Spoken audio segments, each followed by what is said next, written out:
Hello, everyone. Here's Mauro Zanetti, Chief Evangelist at Cloud4Wi San Francisco. Welcome to our new fireside chat, one-on-one luxury relationship between privacy and personalization. Today, we're going to hear about such a very hot topic directly from one of the world's greatest expert, Milton Pedraza. Welcome, Milton. Thank you, Maud. It's a pleasure to be with you here. Yeah, and same here, and thanks really for being here with us. Milton is the CEO of Luxury Institute New York, the world's most trusted research, training, and elite business solutions partner for luxury and premium goods and services brands. Over the last 17 years, they have served over 1,100 brands. That is really huge. And but before starting with our talk show, let me quickly present Cloud4Wi that I represent here as their spokesperson. Cloud4Wi is the industry leader in location-based customer insights. We basically enable businesses and organizations to seamlessly and safely collect, analyze, and act on location-based customer insights. I'm underlining this thing because I know Milton is going to tell us a lot about that. At the end of the day, we help brands to engage with consumers in all touch points, empowering a compelling two-way communication. So it's not about spying, tracking, unilaterally doing this kind of action with the power of technology, but it's exactly the opposite. Empowering customer centricity, meaning listening to your customers and, let them say something, let them produce a specific activity. Our main mantra has always been there is no innovation without regulation. That's why we are first believers in GDPR, the privacy policy designed in Europe, and we comply with all local and regional policy. That said, Milton, let's go and see that the Luxury Institute recently launched a survey across luxury brands worldwide during the COVID-19 Yeah. shock. Can you tell us better, like top two, three, five trends now and post-pandemic? Yes, I mean, there's some obvious ones, right? Everybody went online to buy and to buy not just luxury goods, unfortunately, but to buy the basics. So wealthy people. So I'll give you a couple of stories that I think will resonate. So I talked to a private banker who deals with people worth $10 million or more. And I said, in New York, early in the pandemic, and I said, how many of your clients have left New York City? And he said 75%. They went to Florida, they went to the Hamptons, they went wherever they could, upstate New York. And he said, and this has happened in every major city in the United States that has a problem with the pandemic. So clearly, the wealthy, they cocooned, they hunkered down, and they went to their bunkers, their luxury bunkers, but they went there. Then I think they realized that, okay, what do I really need? There was a moment of shock. Like some people said it was a heart attack, not an ailment, but a heart attack, meaning a shock to your system where survival and threat really resonate. So the staples, right? That's why people hoarded toilet paper and things like that. The wealthy were no different. I think where the wealthy were different is that they decided that they would improve their homes. For example, when all the white collar workers had to work from home, and they all decided that they could do Zoom, etc., then a lot more purchases went to several categories. Number one was wines and spirits, right?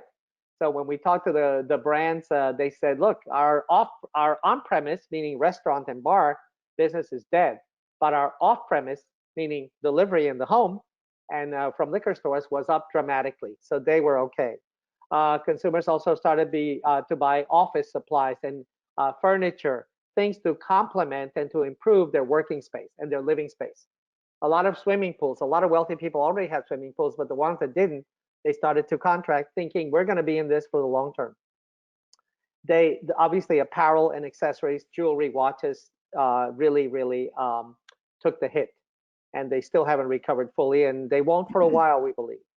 But other services, wellness, fitness, right? Buying your Peloton or subscribing to products, buying more weights for the home, all of that went up. So it was basically a hunkering down in a space, but as they began planning, as that we began, remember that the curve started to flatten before it went back up again. A lot of those consumers started, for example, wealthy people who used to fly first class on commercial started to use private aviation more. Wealthy people, as they began to plan their travel, decided that they would rent villas as opposed to going to hotels in special destinations. And they couldn't travel as much international, so they started planning on renting villas or going to second homes or third homes in locations that were isolated, more country vacations. And there's no question that they have, how do I say, pent up demand for travel. That has not been lost. So I want to reassure people that many of these categories like travel that are really, decimated will come back dramatically. But it will take probably another 12 to 24 months.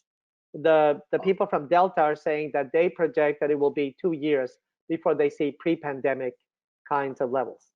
And I think the hotel people are hunkering down. That's why you see so many layoffs there. I will voice one more concern that I have. That is, in the beginning, we saw that restaurant owners and travel companies suffered the brunt of it, retail, right? What we have started to see is that there are a lot of layoffs. So I think what happened was companies, technology companies, financial services companies, as they have seen that workers are more productive from home, they have also seen that they see an opportunity to reduce their staffing and to outsource a lot. So one of the concerns I have in terms of unemployment is that we have not seen, or the headlines have not projected, that a lot of white collar workers from Silicon Valley, and we've seen that, even though some of it is published and some of it is not, that there's a lot of layoffs happening, a lot of restructurings happening, even in the companies that have done very well during this pandemic. So that, I think, is a dampening effect for the luxury industry in the next 24 months, because white collar jobs are harder to find. And I'll stop there because I think most people have the sense of it. But we're optimistic about, let's say, 2021 later in the year. But we think that this, especially in the United States, and we think in Europe, you'll see a resurgence. And so things will kind of dampen down again. Thank you. Well, actually, the landscape is pretty variegated. We do not have just one picture. Of course, we're focusing today on luxury, but we've seen also some kind of businesses in the mass, production still working or even performing, I would say, even better because of essential, needs. But that said, how could luxury brands build better relationships with their customer, according to you? And Yes. how is luxury actually performing in cultivating one-to-one relationships with their customers today? This is a very important thing they would like to understand. How are they nurturing this one-on-one relationship? Yes, and I'm going to be very candid here. I think that the majority of luxury brands, the reason why they were so shocked was because they realized that they have been very transactional, that they talk a lot about customer centricity, but the reality is that their frontline people do not have the kinds of relationships, maybe with the top 5%, maybe with the top 15%, even 20, but the other 80% are anonymous. And they realized that during this pandemic. Even those top 20%, they did not have intimate relationships with. We have seen that many retailers, when they reached out, even with non-selling messages in March and April, got a negative response. Like, why are you calling me? I don't know, want to buy your products right now. That's very insensitive, right? There were some companies, and I will name, some like Gucci that were extremely sensitive and that have over the years built better relationships with their clients. And I think those kinds of companies received a very positive reception. So they're not the only one. And at the high levels where you have private client, that you have a team serving the top clients, they did have some very good relations. But for the most part, and I won't name names because it's almost everyone, there was a very negative response if you reached out too soon. What brands should have done, and many did, was to do good things, charitable things, things that were solutions to the pandemic, masks, gowns, contributions to vaccines, carrying LVMH did a very good job with that. And that was, I think, your only marketing for a few months. Now you are reaching out, they are reaching out, consumers are having more demand. But I think to answer your question more directly in one sentence, I think many brands discovered that they were transactional business models, that they did not have the deep relationships with their clients that they claimed or that they thought. And I think this pandemic revealed that in a very clear way for most brands. So, what can you do about that? And I'll tell you a little story. There was a beauty company CEO who called me and said, Milton, you know how we found out that we were customer centric? Because the clients were calling our salespeople first, asking, how are you doing during this pandemic? And then calling back later to order. That's when you know you have an intimate relationship. And that doesn't happen very often. But that's how you know that you've cultivated a long-term relationship. And in this particular company, we have worked with them for many years. They're very customer centric. They're very humanistic. They definitely are doing extremely well as a result. But I think the other things, Mauro, that you and I have talked about so much because you are a data expert and an AI expert. A lot of companies have put in a lot of software in the supply chain, in the inventory management, et cetera, et cetera. When you are customer centric, you have to get data from customers directly. And you have to use that data to make predictions. All markets are demand driven. So it's great that different silos in the company are working on different solutions. But unless you have a holistic approach that's driven by data that you get directly from your customer, and we know that brands are not there yet, but that is the near future. And then you become an expert on AI. You don't just have an expertise in data. You have expertise in AI, which is simply predictions. That's all AI is. It's a prediction machine. It reads patterns and it makes predictions. And those predictions can be, what is the customer likely to buy or to need, right? Not now, but only, but in throughout their life. If I have the kind of rich data that is your transactional history of all your apparel and all your accessories purchases for the last 3 years, if you allow me to track your location with respect, of course, with protection, and I don't have to know everything about you, but I can know where you travel on vacation, where you travel on business, because you trust me as a brand that much, then I can make far more accurate predictions and therefore make far better, more accurate recommendations to the client. And of course, the third piece, besides data expertise and AI expertise, is the human emotional intelligence expertise. If you combine that into a cocktail of really delivering extraordinary client experiences, and we'll talk about that, and not just what I call current experiences, but transformational experiences. So one thing is for Fitbit to be able to give me that I can do 10,000 steps, right? Nice, it's a metric, but that's a commodity. What does Fitbit do to enhance my life, to transform my life, right? So now we're thinking that we need to go from these basic experiences. Okay, we're into experiences. We're experiential, great. But what about transformative, life-changing experiences? That is, I think, the next frontier for luxury brands when you talk about being relationship oriented, to be intimate with the client within the context, of course, of business. So that's where I think it's going. Transformational experiences, life-changing experiences, where you not only protect the client's data and the client's interests, but you enhance and you promote their best interests. And I'll stop there. Well, that would be really a big party, the day that all these cocktail will be ready. But you were mentioning like wearables. Of course, at the beginning, we were okay if the wearable was just counting 10,000 steps or whatever, but it's no more enough. it's, and myself, I'll be more than willing in sharing my data as a zero party data, let's say, or, it means you're using my data inside your ecosystem to design a better personalized experience for me. I'll be more than happy. But rather than, not knowing anything about my data and whatever you're doing with that, as uh, um, a third party data thing. So that said, we've seen how wearables moved from just counting steps into better improving my life in terms of health, for example. If a wearable is able to detect, which is a prediction thing, kind of like the AFibs, and that gave a push to, iWatches last year, but still, we need more. And so the thing is, if you do not get data, you are in the middle of nothing. Yes. As I was saying, we see clients, current, you know, big brands, we're still spending 30 million per year, 30 per year just to print flyers because they think this is the way to speak to me, to talk to me, to inform me with paper. They're still, empowering the issue of a climate change. They're still printing. They're not even going green. While on the other side, they're missing the main core. They don't know anything about me.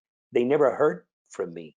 So we understand that if brands are not able to know, to extract data.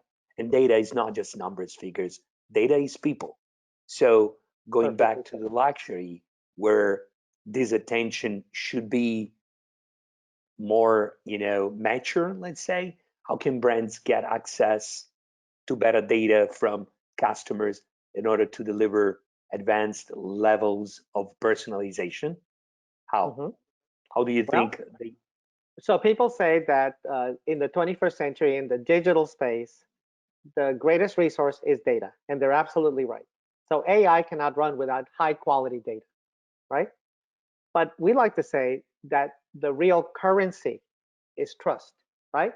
And not just a brand saying, trust me, right? It is verifiable trust. So when I come to you, Mauro, as my client, as my good client, and I say, Mauro, we would like to personalize for you. In order to do that, we need a particular type of data, right? And we can start simple. Your location data, your browser data, your transactional data. Let's stick to those three because medical and financial are so intimate. You're not going to need that as Gucci, right? Or Chanel or MS. And I then explain to you how I'm going to use cybersecurity, military grade cybersecurity. And I'm going to use the law and my ethics to protect your data.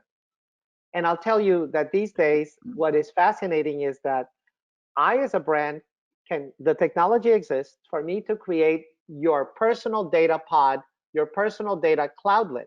So I never have to extract your data out of your device, right? I just can help you structure that data so that I can have access to it through something called Edge AI on the edge. And Edge AI basically means that I build an algorithm up in the cloud, but I never come and extract your data into the cloud. I use the data that is in your device to calculate a credit score, to diagnose an MRI, but the data never leaves your device. By permission, the algorithm comes in, trains and learns on your device. I can then make a prediction as to what products you need next, for example, and make recommendations completely private. And even when the algorithm's insights, right, because the data never leaves, but the insight or the recommendation can even be made on your device to you directly. That's and the reason why this federated learning and this edge AI is happening is because when you build autonomous cars, you cannot wait for the data to go to the cloud and come back because by then the car would have crashed. So there are many reasons why edge AI has developed this decentralized way of doing artificial intelligence and predictions.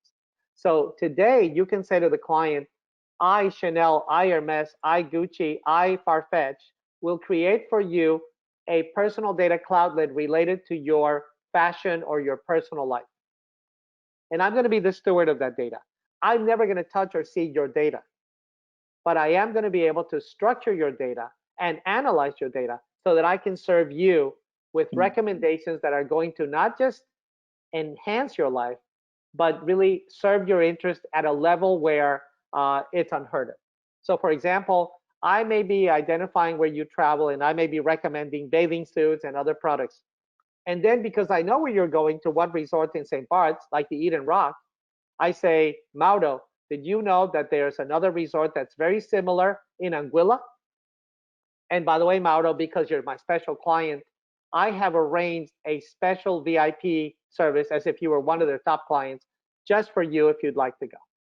That's where you start, as I said before, creating transformational experiences that go beyond your own product and your own service.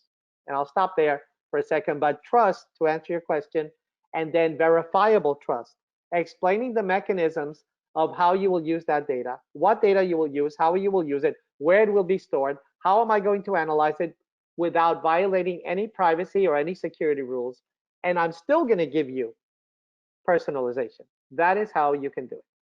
Well, it's true that, for example, with COVID-19, we were revealed the lack of trust somehow, and the fear of privacy violations sank the effort to create, an app to track the pandemic. Okay, so the virus has also made people of all generations far more aware of what is at stake now Yes, with data access, their yes, freedoms. So again, and this is on our end, if I may say so, and we know a lot from luxury brands because, as you know, some of ours are top global brands like Prada, Armani, Valentino. And if you do not create that trust, and if you do not create the two-way powerful communication, mhm, uh, you just assuming ideas like, it's like it comes to my mind that old approach of education where they see it as uh, the key as a vase that you're gonna fill with concepts and ideas, while on the opposite, education is an old word which comes from Greek and means taking out, pulling out everything that is already there. It means that you have to hear, to listen. It's an art of listening. Well, these days, everyone thinks to speak and talk, and that's also the social media world. So we need also education in this process. We yes, need brands to be educated in the digital vortex because if they are not collecting data, personal data, also behavior, they don't know anything. yes. And and that's very And important. Mauro, you and I know that real-time data, right? A lot of Correct. data expires, it becomes obsolete quickly. Access to real-time data very often is the key to providing a great prediction and a great recommendation for the client in the moment. Sure. If they don't trust you with that data, there's nothing you can do. But the point you just made inspires me to think that, and I've said this before, but you really pinned it. The luxury brands need to lead and they need to become educated in data expertise, AI expertise, emotional intelligence expertise. And then they need to do the job of educating and reassuring their clients because their clients right now are in the defensive mode, in a fear Sure. mode. And the fear of privacy or of hacking, of identity theft is very prominent on their minds. What brands and luxury brands, I think, are in a great position to do this is to educate and then create the mechanisms that you said for sharing data that will reassure the clients, but also will help them understand that personalization, advanced personalization, is a phenomenal improvement in their lives. You're And going we to need, improve their health, their wealth, their lifestyle. That has not, to me, the challenge that I have with luxury brands right now is that they are not seeing the opportunity to lead They're taking the lead from Google and Facebook, the ad tech economy, their agencies that say, we're going to extract data, sign here, sign away your rights here, and then we're going to sell that data, or we're going to analyze that data. And what are we going to do with that? We're going to give you some simple, dumb ad that has a 1% chance of conversion, 5% if you're lucky, which means you're still failing 95% of the time. So to reverse that, you have to go directly to the source. You have to bypass the third-party brokers and the social media and the search entities that are gathering your clients' data, and you have to go directly to the clients. And the technology exists. It's not that difficult. It's the will and the mindset to say, when I have a true relationship, it will require data, because as you said to me the other day, the data is the reflection of a human being, right? It's not just data, it's your life. So Sure. can I enter your life to make your life better? That's, I think, the potential for luxury brands. Well, that's a great point. And actually, these days, the very, very hot topic, you mentioned Google and Facebook as the big tycoons running the planet. And particularly Facebook, everyone knows, recently has gone under, this big Yes. attention.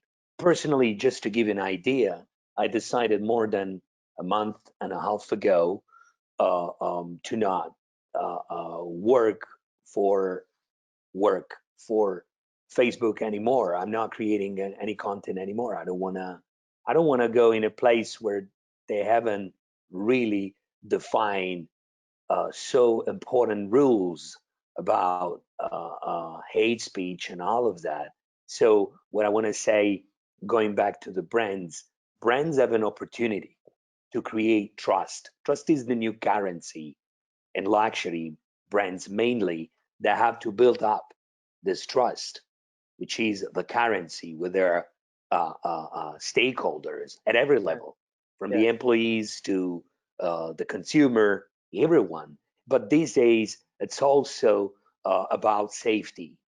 Okay, Totally. so we start the personalization at the very basic, which is safety.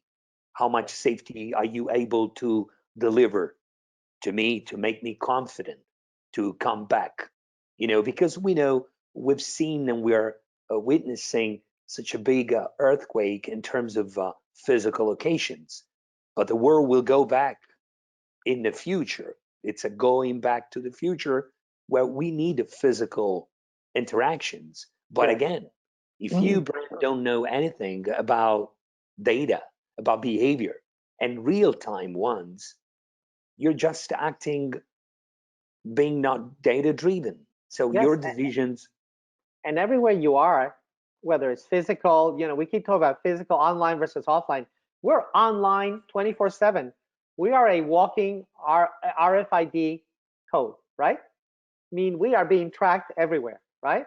You are a walking, a walking subject that is spewing and giving off data in so many ways, depending on how many devices you wear, uh, wherever you are, even when you sleep.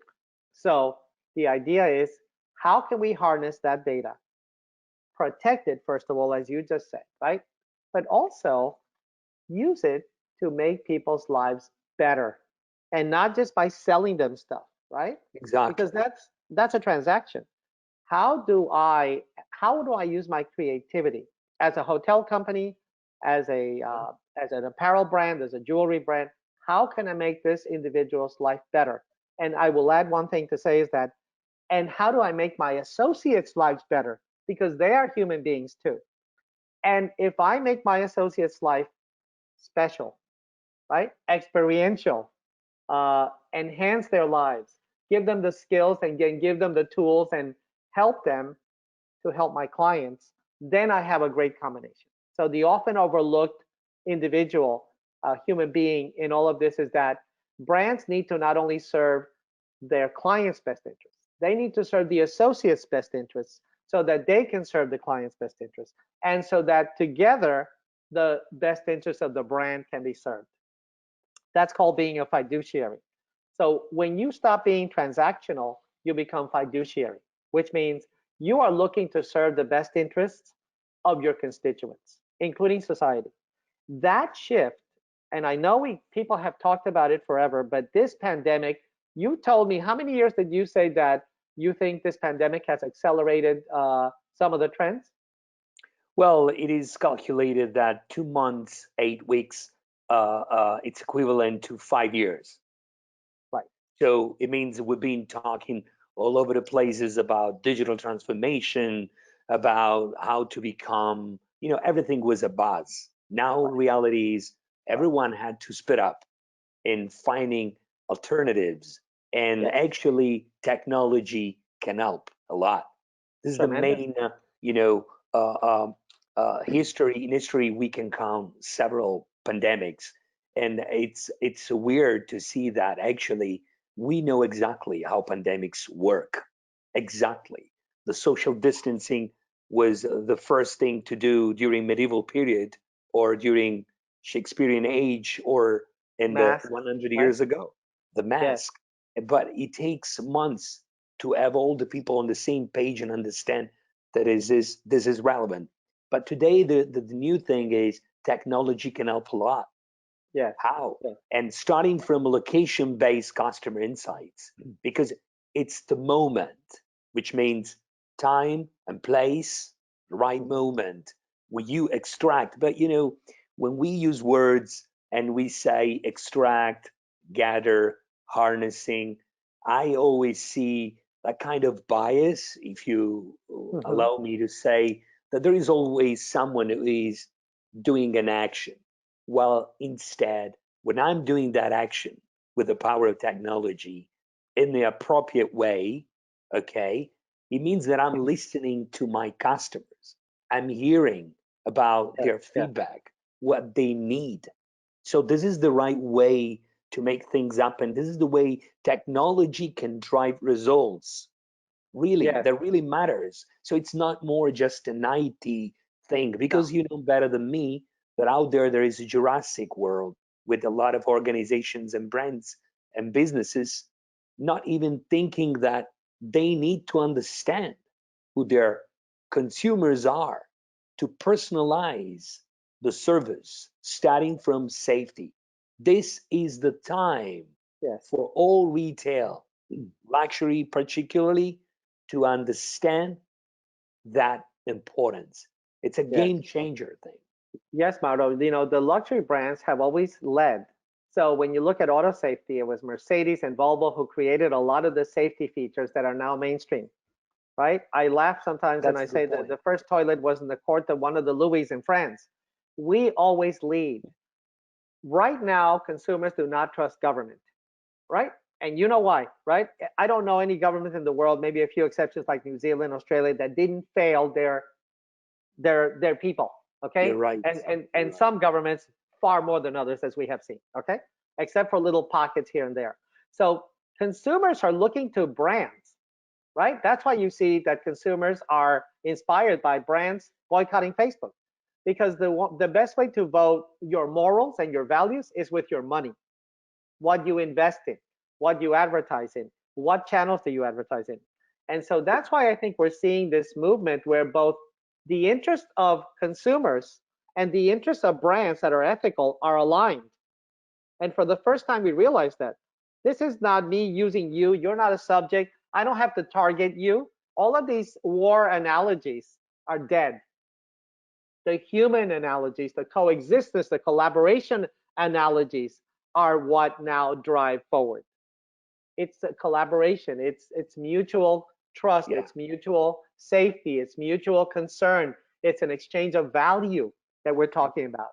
It's I a will human. transform your business model with profits if you will transform my life with benefits. That is the what we understand now. And I am a little frustrated because I believe that luxury goods and services brands have a unique opportunity to lead.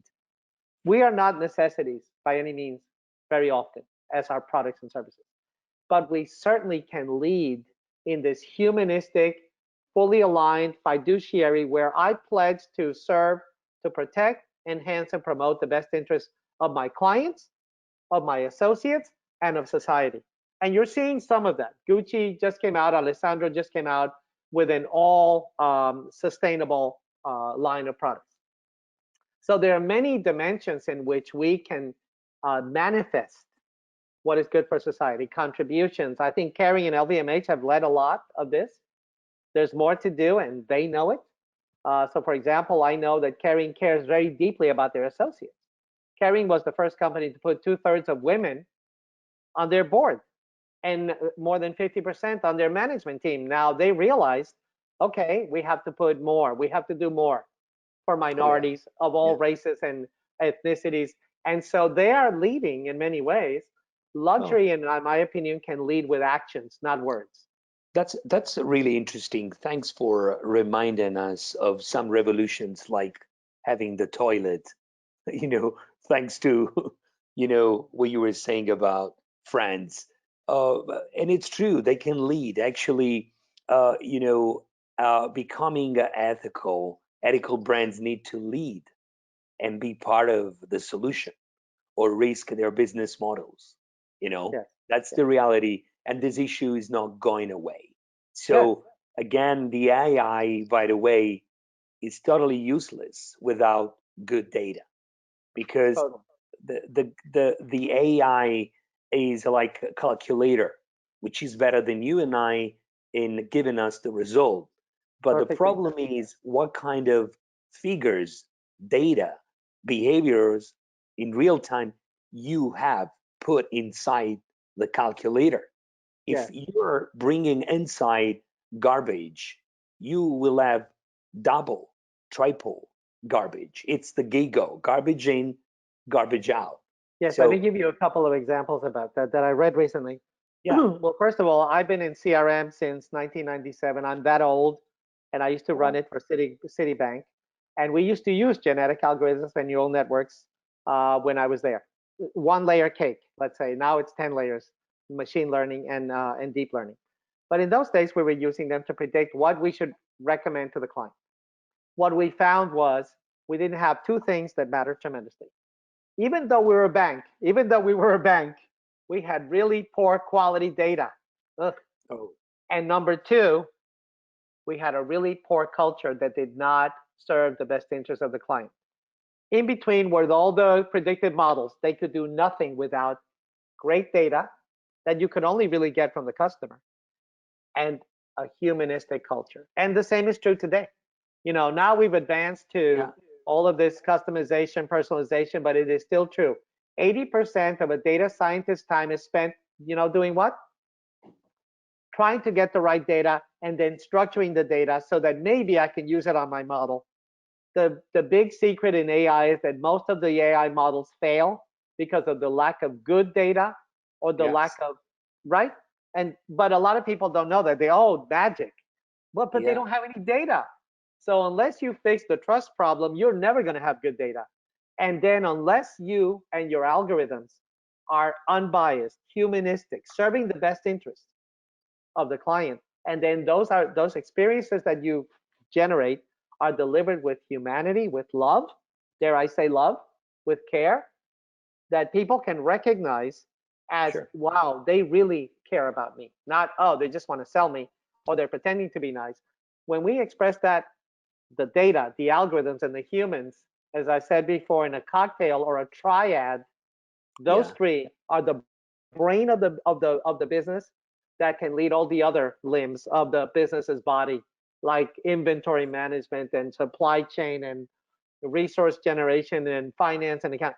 Yeah, great, but you cannot have a body that moves if you don't have the brain. And the data, the AI, and the humanity are the brain of the business. thank you, Milton. Actually, I feel that since you shared that example, which comes from almost 25 years ago at the end of the 90s, uh, um, we cannot accept that 25 years later, we're basically at that same level. You Yes, know, technology has been moving forward and we could do things temper better, and we're still working that way. So it's a cultural shift, yes, mainly. It's a yes, big cultural paradigm shift that companies and brands should embrace. Maybe, I know we're learning the hard way because of the COVID-19. This is the time to prepare. So we need more and more C-level middle managers being involved in this cultural process. Yeah. No just declaration, proclamation words, but making real things happen. Otherwise, it's just another buzz. But these days, as you were saying, we can see, for example, clients, some top best case that we are serving with our company because we act in more than 120 countries with 150 million users activated. We extract, if we're talking about extraction, something like 20 billion data per month, and we work over 60,000 locations.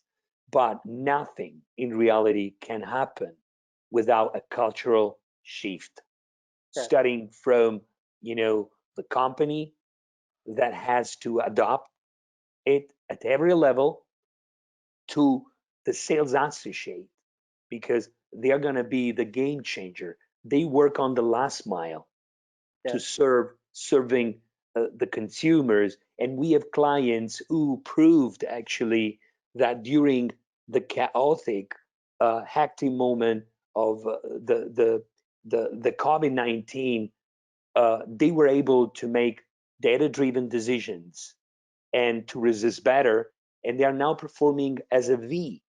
They're back on track faster and better because they were able to create a shield of safety because they had data. They changed quickly overnight the communication. They were not selling anymore. They were trying to pamper their consumers, informing them on different services like delivery or putting on hold some kind of orders. This was the way to pamper the consumer, and now they're back on track faster and better. And you know Yes. what? They even shared with us that actually they could even save TCO, total cost of ownership, and also save even 2 days, 3 days, uh, making an action before time saved like half million to 100,000 euro dollars. And actually, they already paid for their solution, which is a technology helping them everyday life. This is the reality. This is an Yes. ROI. Well, it's so brilliant you said that because what we often overlook is that when we get access, privileged access to the right data, and then AI, the cost of building an algorithm is dropping to zero, just like the cost of microchips, dropping to zero, right? And therefore, when you can make better predictions faster and better and cheaper, right? You can therefore take better decisions, make better recommendations to your clients, make better decisions, build better, more creative experiences, and that results in that purchase, in that exchange of value. I will tell you also that it's not just economies of scale. So algorithms and data give you economies of scale, meaning like the industrial age, cost per unit is cost per customer to serve the customer goes down, right? It's cheaper. But it also gives you a larger share of wallet, what is called economies of scope. So there's economies of scale, your costs go down per person. So now you can handle more clients better, faster, cheaper. But your economies of scope give you better share of wallet, better share of spend, better share of investment portfolio, whatever business you're in. Those are two forces that work together that have never worked before, that having the right data and having AI and humanistic execution that can give you those economies of scale, economies of scope. Normally you get one or the other. In this case, you're getting both. And so your margins go up dramatically. You don't have to resort to the dumb discounting that we have right now, except maybe in emergencies.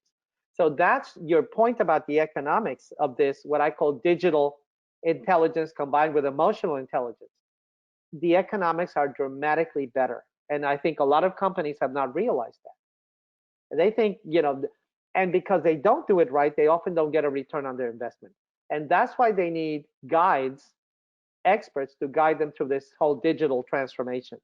Because very often they are not getting the right understanding of Oh, yeah. what it takes or the economics to build that. And I know you guys are very fiduciary with your clients, which is why we have a relationship, because Yeah, I sure. realize that you guys serve your clients' interests, their clients' interests. And I think that is the way we're going to have to prove more often to our clients that we are serving their best interests. Yeah, and we're doing actually not just for luxury brands, just to tell you, we're providing this kind of fiduciary to every kind of client that we have in the many verticals. Yeah. But let me ask you one last question, and then if you we have anyone addressing any kind of topics related to what we're talking about, we're more than open to, you know, answer. You sketched down today a couple of times a wonderful ideal cocktail for success. Okay. Uh, um, I was thinking while you were repeating the three elements, the AI, the quality of data, and the humanistic Yes, the approach, emotional intelligence. Yes. the emotional intelligence, all these three things put together. And I was thinking uh, uh, about Cloud4Wi. We are, in the field, the top one in like the Wi-Fi analytics things, in the location-based customer insights. And actually, I was thinking at which degree we are currently uh, creating that cocktail. And I think we are in an amazing level, actually, in terms of quality of data, uh, um, the product, the way we get data. It's more and more an amazing way, easy, seamless, frictionless. And The AI is consensual. The client is agreeing to do that with you, the Yeah, customer. and the AI is great. And also, we're bringing more and more a humanistic approach. Okay, but still, my question is for you: um, how could we have a better scenario out there landscape in terms of market? Because we still have to bring a lot of effort when we meet new prospects and clients, big names, or we serve large and medium enterprises, because there is a lot of resistance. Like they're not really understanding the value of data. So, Yes. do you have any suggestion to make this thing more outstanding? Because again, in Well, terms of change is AI, hard.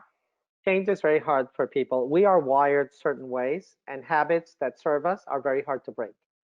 The problem, for example, of thinking about selling as opposed to building relationships, being transactional versus being relationship oriented, it's very hard for the generations of executives who have grown up in that mode, oh yeah, who think they have a ton of experience. Unfortunately, we call it lack of expertise. So there's expired experience and there's expertise. Expertise means you kept up with it.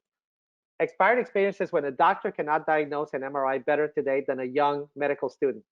And that happens in business as well. I think it will take, being very honest with you, to some degree, a generational transformation.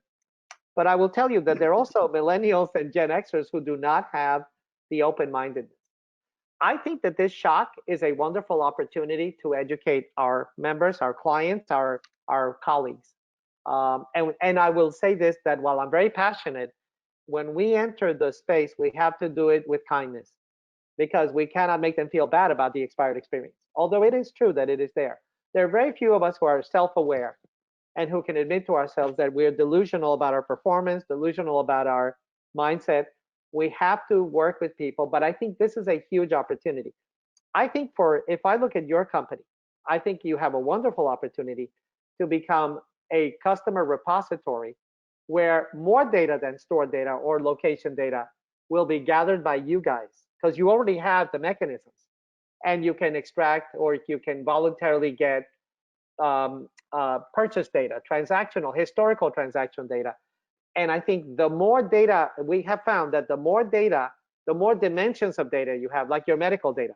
If I have your genetic data, your medical records, your Fitbit, your wellness, your exercise, your diet, I can even read your emails and your texts to get a sense of, let's say, mental state. If I can combine more data from many different sources or let's say events in your life, the more powerful my predictions will be. So if I would say to you guys is, I know you're focused on the store experience and you're doing a beautiful job, but I think to maybe gather more data because you already have the technology and the trust of the clients to create a better cocktail of data that will be far more predictive. And I think ultimately it is about trust.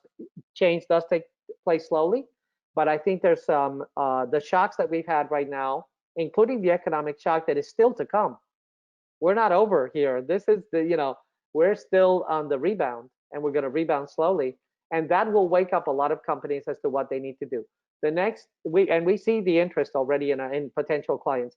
The next 12 to 24 months are going to be survival mode for many companies, and very few will thrive. But those that begin to look into the future and stop thinking about the present only are going to be the ones that emerge. And we already see the Gucci's of the world; they're already trying to innovate. We see the Louis Vuittons of the world.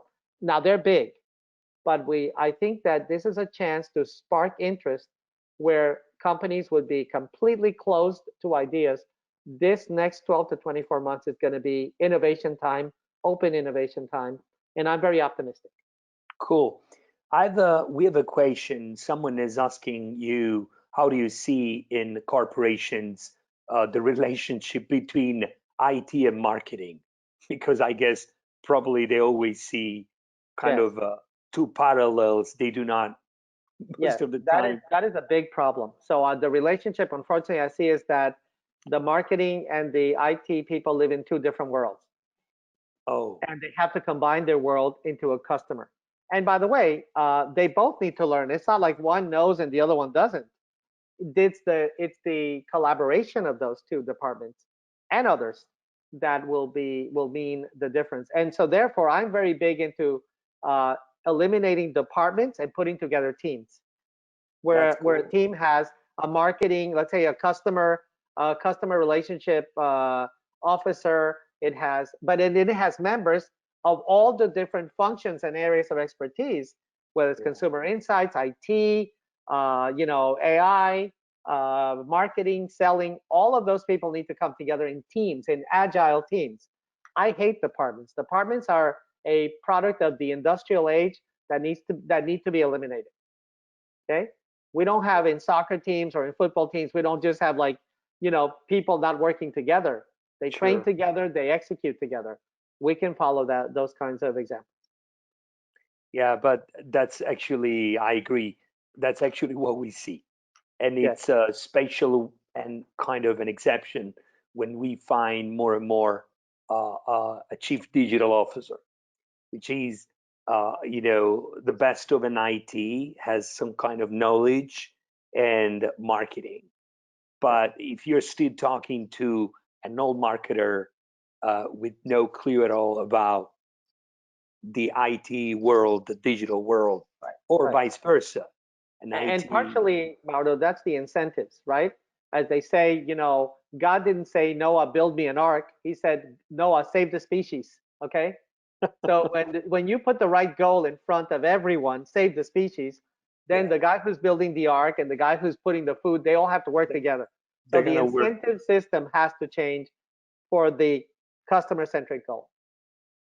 Okay, wonderful. Let's see if there is any other question, or Milton, if you think that we can still say something on the topic. Otherwise, I'll take the questions. I think we've said it. okay. Well, I don't see questions. Um,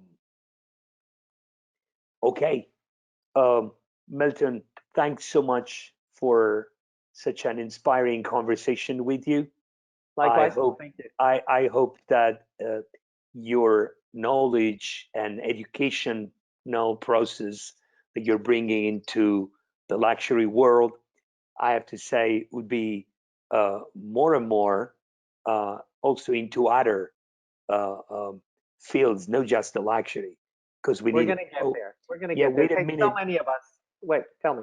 Yeah, we have another question. Without Yes. without disclosing, of course, names of company, can you provide some examples of how data, AI, and humanity the brains of the business, or how a luxury goods retailer could do this across channels? Yes, I think channels are irrelevant. They're just pipes, right? So for me, I'm Gucci. I go to my best clients to start and say, I'm going to start a pilot. I would, or even I use my own executives because they're Gucci clients, right? So I say, we're going to take 20 of you executives. We're going to develop the legal framework for how we get the data and protect the data. And then we're going to figure out and brainstorm what is the data that we need to personalize for you, given the products that we sell. And then so you create these little pilots, simple ones, where you identify the data, begin to extract the data, bring it to a location, because what I described, the magic of Edge AI is not here yet. We put it into a database and we begin to simply begin to predict what can we recommend to clients. And then we test that. We can test that with real clients, we can test that with our own executives, but just create small pilots that you protect from the big bureaucracy. And then as you learn and you learn, then you expand and you scale. But you have to start with, I would call these little incubator projects, and with very simple data. And what can you predict? And then you add more data because the customer will give you permission. But right now, I'll give you the example. Even Amazon has a 5% accuracy approximately rate. If Amazon could get my data from many other sources, right? They could, as somebody said, and this is the best way to say it, instead of I shop and they ship, they would be so good at predicting what I need because I gave them permission, because I trust them, that they would basically ship, right? And their accuracy rate would be 60, 70% accurate. So whatever they decided to ship me, because they know me so well from my data and my habits and my locations and my behaviors, I would not return only 30% of it. So instead of shop and ship, and they have a patent for this, they should ship and shop. Now imagine in the luxury industry how much more intimate we can get with a customer from a data, AI, and human perspective. We should be Yeah. able to really predict with accuracy, 80% accuracy, and be right. And then the customer obviously gives us feedback, the data gives us feedback, and then we continue to get more accuracy. But that is the objective, is to get data so we can predict with greater accuracy, so we can make the customer happy and add that humanity in. That is what but you start with a little pilot, location data, history purchase data for the last 3 years. That's all you need to start. And then it balloons, it creates a momentum of its own. Sorry. Thank you so much, Milton. And again, thanks everyone for attending and the great inspiring talk with you. So since you mentioned many times Gucci, and we are Prada people, I'm kidding. Let's put it this way. Maybe we should talk to Gucci. There's room for everyone to do this, okay? Okay. But if we don't do it fast, they will not be successful. We Thank you, will. Mauro. Thank you so Ciao, much. ci Have a great vediamo. rest of the Thank day. you A all. presto. Grazie Stay. mille. Bye bye. Bless you all. Stay safe. Bye-bye. You too. Thanks.